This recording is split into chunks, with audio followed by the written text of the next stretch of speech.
Hey everyone, welcome back to AI Insights. I'm your host for today, Fleur Prince, and I'm here together with a returning guest, Matthew Kilbane. So awesome to have you here at the studio. Hi, thank you so much for having me back. Yeah, and it's awesome that you want to help with covering the World Summit AI since you were actually there, which is happening in Amsterdam beginning of October. And I'm actually very curious, what was the overall theme for this year? Really, the overall theme was twofold. One, I noticed that agentic, right? So there were a Hmm. lot of large organizations there really pushing their platforms, right, to be incorporated into business and governmental workflows. Because right now, we're at the point, I believe, in the market where we've gotten the early adopters with AI, right? So everyone, all the early adopters, you, me, the people we speak with and you work with on a daily basis, we're in, right? We're Hmm. moving this technological adoption curve. Well, now, if we're looking at, that first big hunk, after the early adopters to come on board. And it was really a lot of marketing and positioning by corporations and organizations as far as, hey, how can their agentic platforms leverage your operations? Right. So that was one huge theme. The other huge theme, which, is really, really resonated with me was the ethics around it all. Like, okay, like if we when we automate, what does that do to the labor force? Speaking of the labor force, how are we going to equip, this diverse array of humanity, right, with the knowledge, skills, Hmm. and abilities to operate, with agentic AI, because essentially as AI is deployed, throughout our organizations, what we saw, we being humanity, saw happen several generations ago, right, with the assembly line and production facilities, as far as that manufacturing is about to happen to our knowledge work. So a lot of companies jockeying and a lot of discussion around what is the right path for AI incorporation and how will it affect our society. Yeah, because I remember that you also did the Maryland project at the time. Did you see a lot of that actually coming back into play during the World Summits? I did. I saw that there's actually, like when in referencing Project Merit, for the viewers that, haven't been a part of our conversation before, what it is it is a custom developed business intelligence platform for governance organizations, i.e., in case of Project Merit, it's the state of Maryland that was developed in conjunction with myself, the Maryland Chamber of Commerce, the Maryland Veterans Chamber of Commerce, and Morgan State University in Baltimore, Maryland. So that's what Project Merit is. And so yes, I definitely see a gap and a usage for that type of tool all throughout society, right? Again, it's not the fact that humanity has gone through a mass technological adoption. That's we've done that, right? We have automobiles, we have the internet. Like we've done this, right? But it's really the pace of that adoption, really, that we our society will have trouble dealing with. It's not the fact that, hey, when we got a car, that all the horse farriers went out of business. Well, that took generations, right? But now with Mhm. AI, when we automate a task or automate a workflow, that's instantaneous at the rate of adoption. The rate of adoption is zero. Diffusion is zero. So once you have that, or near instantaneous. So once you have that, yeah, there's a lot of complications with, hey, how are we going to do this and how's it going to affect people's lives? Yeah, Mhm. I mean, I see it often as well now, where actually a lot of governments are looking for alternatives to ChatGPT because of the privacy issues. Did you see that also? A lot of things coming back there, where governments are like actually creating their own version. So I'm glad you brought that conversation up. So what we're really talking about is we're talking about a sovereign LLM, right? Or a sovereign generative AI instance. And that was absolutely a part of the discussion. And that's really a part of the discussion for every single nation state. You see, there were some great roundtables with the City of Amsterdam innovation team, right? As they looked, it's like, hey, how will the City of Amsterdam incorporate this technology? So there were some wonderful sentence sensing sessions there about that exact topic, right? Because what artificial intelligence is, in a practically speaking aspect, is democratized intelligence, right? I know, like, if I'm a businessman, great. Well, I don't need a team of accountants anymore. I have ChatGPT who can get me 80% of the way there. Same with HR, same with, procurement, all those other business functions. So yes, I mean, there's conversations about, if we're utilizing this tool, well, what is the trust factor behind where that information goes, our privacy considerations. And you see that conversation playing out in the global governance conversation, right? With the American AI Action Plan, the EU AI Act, stuff coming out from Australia, Japan, China, all these different governance structures. It's definitely a topic of conversation and something that a lot of people are in active develop are actively developing in conjunction with frontier model owners. Yeah, no, exactly. And what I also see a lot in Europe actually coming back is I want to say we do have like the strictest law right now around AI, Yeah. but you also see that if you're able to get that stamp of approval from the European Union, Mhm. that actually your product can pretty much run anywhere in the world because it's so strict here. Yes. You you can have all these certificates. Look, we're actually compliant to everything. Yeah, and honestly, and we have talked before about that being like that's the European Union's ticket to essentially AI dominance in the future and really, playing your part and flexing that muscle on the world stage in that domain is the fact that Europe, while you do not have, the manufacturing base, right, or, essentially the compute base that China has, right, to do the frontier open weight model development or the robotics development, right? You don't have the data center and infrastructure to do the cutting edge frontier development that you find in the US, but what you have are morals and ethics, right? I mean, let's be honest. Exactly. You have respect for the sovereignty of the individual that is not found in the United States and it is not found in China. And because if it was, then the laws would reflect that sovereignty, right? But they do not. So, but yeah, so that's Europe's ticket, right? I see it happening that you see through the, let's just say the actions, right, of the current governments in China and in the United States of America, that it would leave the what 6.5 billion other people that are not residents of those two countries very hesitant to deploy their AI solutions, right? Because what's going to happen to their data, right? Does American developed AI have the best interest of someone in Africa, a citizen of Africa, or a citizen of South America, or Australia, or Europe, or Antarctica when the ice finally melts? Yeah. So yeah, that competitive advantage, I mean, it will definitely see Europe through. And it's not like Europe doesn't have frontier AI. I mean, Mistral right off the Mhm. bat right there in France, and then of course whatever the respective EU and nation states are developing that we don't know about at this time. So yeah. I think also a good thing to come back to the summit was that there's one of their speakers was Karen Hao, who wrote The Empire of AI. Yeah. I haven't had a chance to read it, but I've heard some great things about it. Yeah. Yeah, yeah, I'm currently in the process of reading her research actually on AI companies for the past 6 years. I do Uh-huh. notice it's a lot focused on American companies, so but it did trigger me as well, like, oh, maybe I should also look into European AI companies as well. Yeah. What they actually do with the data that they get from their users. And also, yeah, what's their future plan for the next 10 years? Exactly.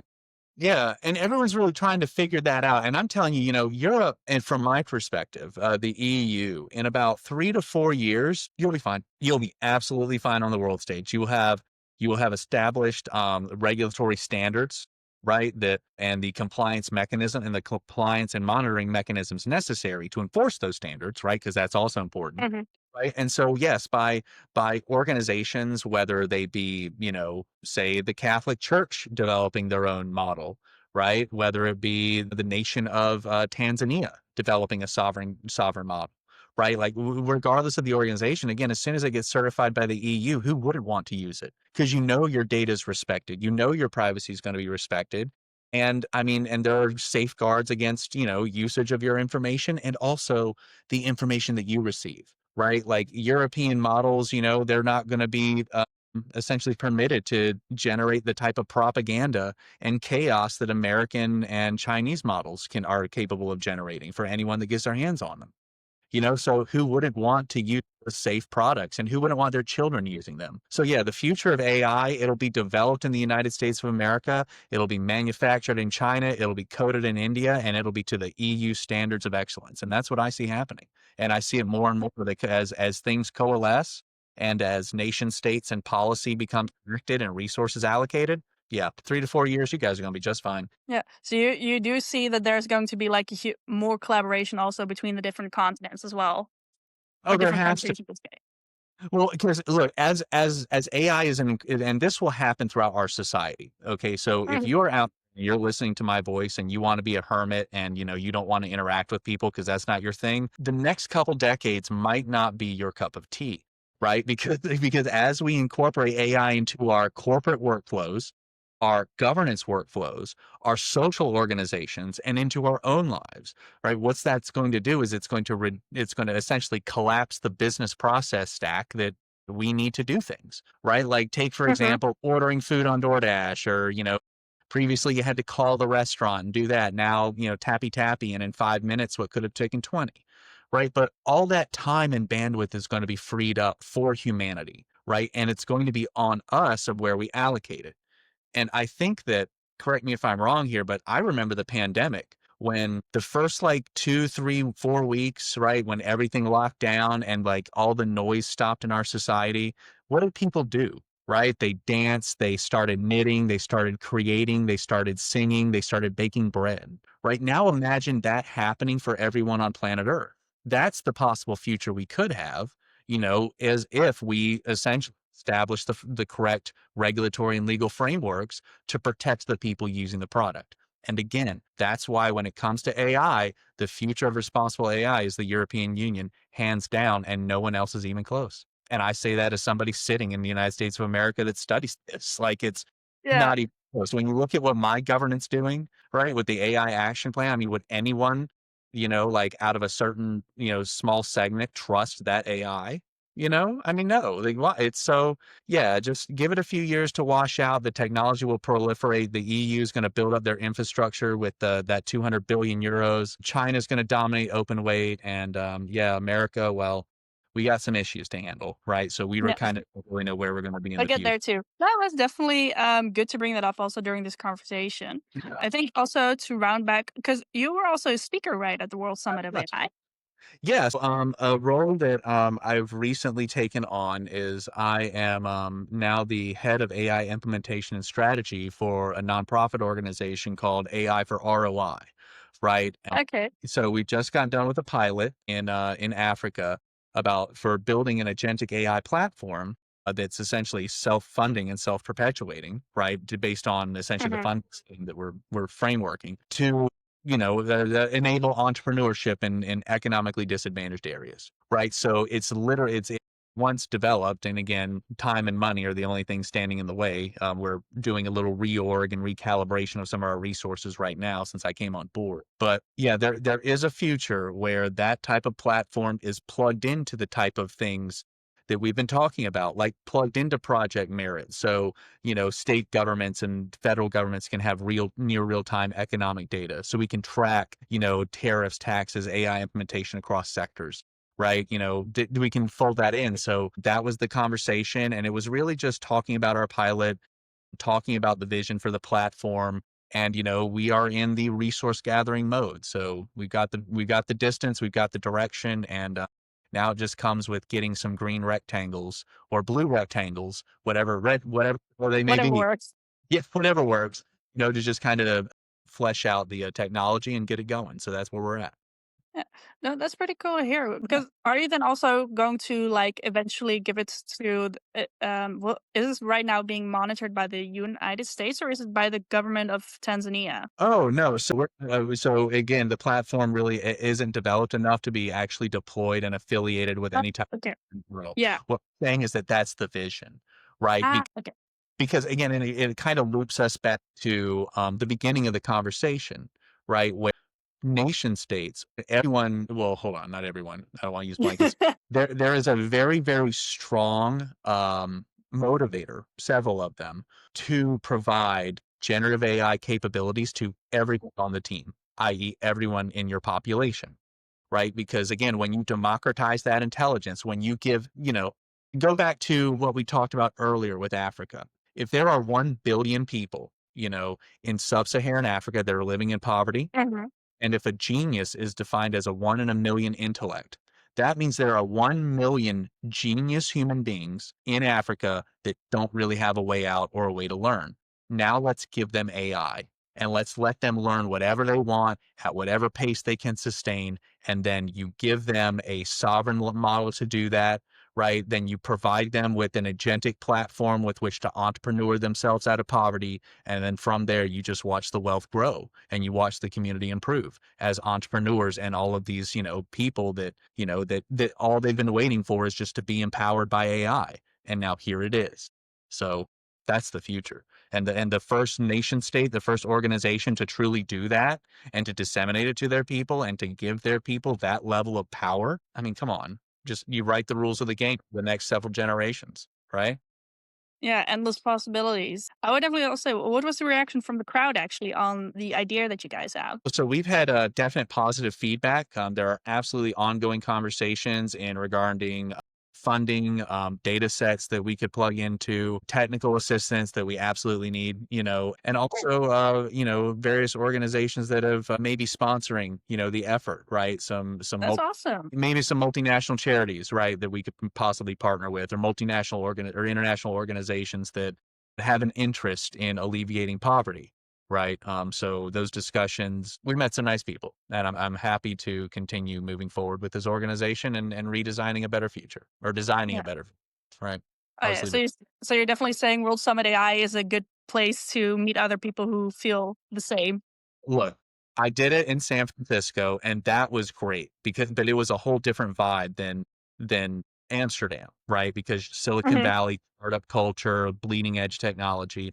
Amsterdam, center of governance, more mature city, more mature ecosystem, right? So different vibes, but oh my God, the value, right? I mean, it's absolutely worth it to go to these events that I mean, the people that I get to meet and speak with and engage with are some of the smartest and most talented human beings on planet Earth. And every single dime that I invest in that line of effort pays for itself in incalculable ways. So yes, it's absolutely a great event. I know exactly. Now, I love how you also tell the difference between San Francisco and Amsterdam by saying like Amsterdam's more mature and San Francisco is more like, let's go, guys, a startup vibe. It is. Well, because again, it's what are you churning, right? Because everyone's in their own little bubble. I just don't think everyone realizes it, right? So that Silicon Yeah. Valley I startup. mean, we realize it, but But in your day to day, in your interactions, so to because I'm located in the Washington D.C. metro area, so I have this purview on the economy and governance that is just mm, beautiful. And then I get to interact with Silicon Valley, which you get that perspective. New York City, Amsterdam, London, Paris. I was just in Portugal for ICRES for robotics ethics. So I mean, it's yeah, these conferences are absolutely outstanding for the exchange of ideas. Yes. what would you say was your favorite thing about the conference? The favorite thing, the people I met. So the favorite thing about the conference isn't the big stage, right? Like that's not my thing, right? Because, essentially, the conference has to be funded, right? So the people on that, Mhm. they're selling a product, they're advertising, selling a service, they're advertising their company or organization, which is fine because they paid to do so. But the value is in the roundtables. The value is in the sidebars. The value is in the 15 or 5 or sometimes even 2 people having a conversation in the corner that you just walk up to, right? And so Mhm. that the value is in that networking and really, finding, those golden nuggets out there because, in the field of AI, and this isn't a knock on the conference or any organization, but there's a lot of marketing involved, right? There's trillions of dollars moving throughout the global market due to artificial intelligence. And, not everyone that wants a piece really has earned a piece, if that makes any sense. No, it definitely does make sense, but it's also good to know what's the value you get out of it, like, not per se being on the main stage, but the connections that you built. No, right. I mean, again, and the main stage is great for photo ops. It's great for publicity. It's great for fast pushing of Yeah, a if you wanna message. look pretty. No, yeah, and that's fine, right? Like, because there's a role for that. That's just not my role. You know what I mean? It's like I would rather, I'm the type of guy let's do good rather than look good. You know. Mhm. So yeah, you'll find me in the you'll find Yeah. me at the tables. That's where you'll find me. Yeah. Also, well, thanks very much for sharing that. Is there anything you wanna give our followers to let them know, like, why should they join next year? Because I know the tickets are expensive for if you go as an individual, but So okay, so I will do, and I just want to make sure to everyone listening that I'm not a part of World Summit AI organization. I'm not getting paid for yeah, this. same here. There's This is no non-sponsored. there's no relationship other than I went to the thing, right? That's the relationship there. Is yeah, it's a great networking event. And really, I'm looking forward to World Summit AI Doha if I can get there, which I may be hosting a virtual panel there. I'll stay tuned for that. Ooh. No, yeah. Um, and also World Summit AI Montreal. I'm gonna try to get there in some form or fashion, maybe to life, who knows what the future holds. Mhm. And each summit has a different type of value add that I find. Silicon Valley, cutting edge tech, bleeding edge conversations is regarding the tech. Amsterdam, governance, process, structure, formalize. How are we doing it? Doha, we'll see. We'll see what happens. But it's the tickets are relatively cheap right now if you want to buy for Amsterdam 26. Yeah, go ahead and do it. If this is your field, I mean, go there, pay the fee and meet some amazing people, shake some hands and exchange some ideas because that's what it's all about. Right? Yeah. No, true. I can definitely recommend it as well for if you're there to build connections. Well, Summit AI is definitely great. I would give my honest review about if you're a startup company, do make sure that you Mhm. are direct with what you want out of it, because just to make sure that the fee you're paying is worth it as well for your company, that you get the right connections out of it or the right fundraising out of it. That would definitely be my advice as an event organizer as well, and someone who worked with them in the past, just to be good at that. But yeah, definitely also just have fun. I think it's 2-day conference, like, or 3 week. Yeah, it's 2-day conference. It's a 2-day conference. Quick caveat: it's World AI Week, where you Yeah, have you have a lot of side events. I went to one as well from the World Women in AI yeah Benelux chapter, which was a lot of fun as well to be part of there. Oh yeah, I was one of the moderators for the yeah roundtables. I forgot. well, yeah. I mean, Yeah, I was technically there in a side event, but that doesn't matter. It was a lot of fun as well. but next time though, like definitely we need to grab lunch or something. Absolutely. Yeah, So definitely. my travel was so tight because I had just come from Paris and like it was just everything was condensed. But yeah, Yeah, definitely. no, exactly. You were also with your wife, so I also get if you, like, wanna do romantic stuff in Amsterdam. That was totally fine because again, it's just I was on business. She was just there having a blast, hey, Eat on the sidelines. we could take a week of vacation and I'll come to with I mean, I've already paid for the hotels. You want to just come with me to Europe? I mean, is that such a bad deal? So I was working, she was loving it. So yeah, it was really nice. I know enough people who did the same thing as well, where, like, one partner goes and the other one goes, "I'll go with you." Exactly. Why not? But definitely. But yeah, no, it was a great time and yeah, thanks for having me on to talk about it, Flora. Absolutely. Yeah, it was just a lot of fun. Yeah, thanks for covering, and everyone else, thanks for listening. Definitely look out to our next podcast where we will talk to another guest of mine about their job and what they're doing in AI. So yeah, thank you again, Matthew, for being here, and see you next time. All right. Hey, keep grinding, Flora. You're doing awesome.